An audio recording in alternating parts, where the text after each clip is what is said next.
Sir నాకు తీసుకెళ్తాం తప్పలేదు, చేయటం తప్పలేదు కాదు. దాంట్లో తప్పలేదు. ఈ బెడ్రూమ్ బయటకు వచ్చి బెడ్రూమ్ నుంచి వెళ్ళిపోవడం స్కూల్ నుంచి వాళ్ళని చేశారు.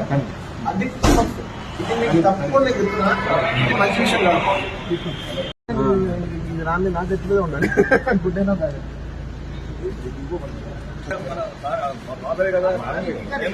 ముందుకు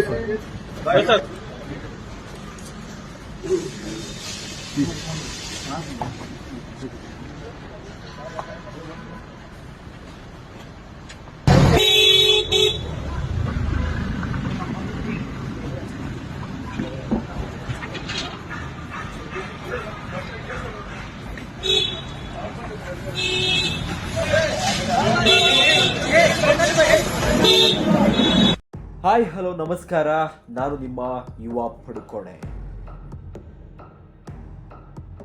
ಡಿಸೆಂಬರ್ 5 ಪುಷ್ಪ 2 ಚಿತ್ರ ಬಿಡುಗಡೆಯಾಗುತ್ತದೆ.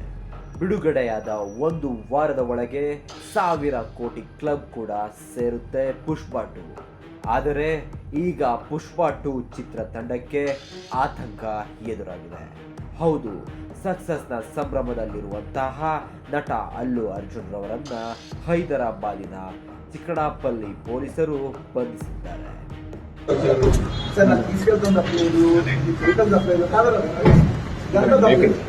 ఈ బెడ్రూమ్ బయటకు వచ్చి బెడ్రూమ్ నుంచి వెళ్ళిపోవడం స్కూల్ నుంచి వాళ్ళని చేశారు. అది ఇది మీకు తప్పకుండా చెప్తున్నా, మంచి విషయం కాదు. ಹೌದು, ಚಿತ್ರ ಬಿಡುಗಡೆಯಾದ ದಿನ ಹೈದರಾಬಾದ್ನ ಸಂಧ್ಯಾ ಚಿತ್ರಮಂದಿರಕ್ಕೆ ನಟ ಅಲ್ಲು ಅರ್ಜುನ್ ರವರು ಭೇಟಿಯನ್ನ ಕೊಡುತ್ತಾರೆ.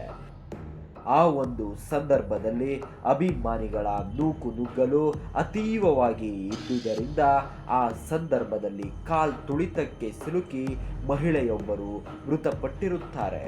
ಹೌದು, ಈ ಒಂದು ಕಾರಣದಿಂದ ಪೊಲೀಸರು ನಟ ಅಲ್ಲು ಅರ್ಜುನ್ ರವರನ್ನ BNS ಕಾಯ್ದೆ 105ರ ಅಡಿಯಲ್ಲಿ ಪ್ರಕರಣವನ್ನು ದಾಖಲಿಸಿಕೊಂಡಿದ್ದಾರೆ, ಅಲ್ಲದೆ ಬಂಧಿಸಿದ್ದಾರೆ ಎನ್ನಲಾಗಿದೆ.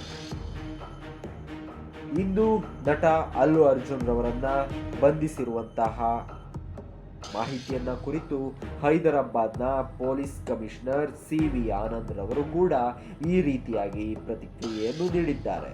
ಹೌದು, ಚಿಕ್ಕಡಪಲ್ಲಿ ಸಂಧ್ಯಾ ಥಿಯೇಟರ್ನಲ್ಲಿ ನಡೆದ ದುರ್ಘಟನೆಯಿಂದ ಅಲ್ಲು ಅರ್ಜುನ್ ರವರನ್ನ ಬಂಧಿಸಲಾಗಿದೆ ಎಂಬುದಾಗಿ ತಿಳಿಸಿದ್ದಾರೆ. ಮುಖ್ಯವಾಗಿ ಅಲ್ಲು ಅರ್ಜುನ್ ರವರು ಸಂಧ್ಯಾ ಥಿಯೇಟರ್ಗೆ ಆಗಮಿಸಿದ್ದರಿಂದ ನೂಕು ನುಗ್ಗಲು ಉಂಟಾಗಿದೆ.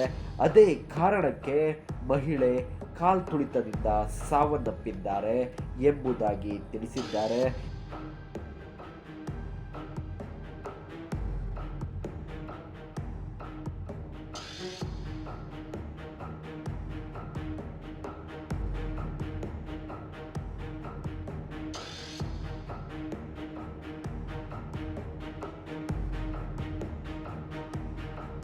ಇದೀಗ ಅಲ್ಲು ಅರ್ಜುನ್ ರವರನ್ನು ವೈದ್ಯಕೀಯ ಪರೀಕ್ಷೆಗೆ ಕರೆದುಕೊಂಡು ಹೋಗಲಾಗಿದೆ ಹಾಗೂ ಅದಾದ ನಂತರ ನಾಂಪಲ್ಲಿ ನ್ಯಾಯಾಲಯಕ್ಕೆ ಹಾಜರುಪಡಿಸುತ್ತೇವೆ ಎಂಬುದಾಗಿ ತಿಳಿಸಿದ್ದಾರೆ. ಈ ಮೂಲಕ ನಟ ಅಲ್ಲು ಅರ್ಜುನ್ ರವರನ್ನ ನ್ಯಾಯಾಂಗ ಬಂಧನಕ್ಕೆ ಒಪ್ಪಿಸಲಾಗುತ್ತದೆ ಎಂಬ ಸುಳಿವು ಕೂಡ ನೀಡಿದ ಹಾಗೆ ಇದೆ.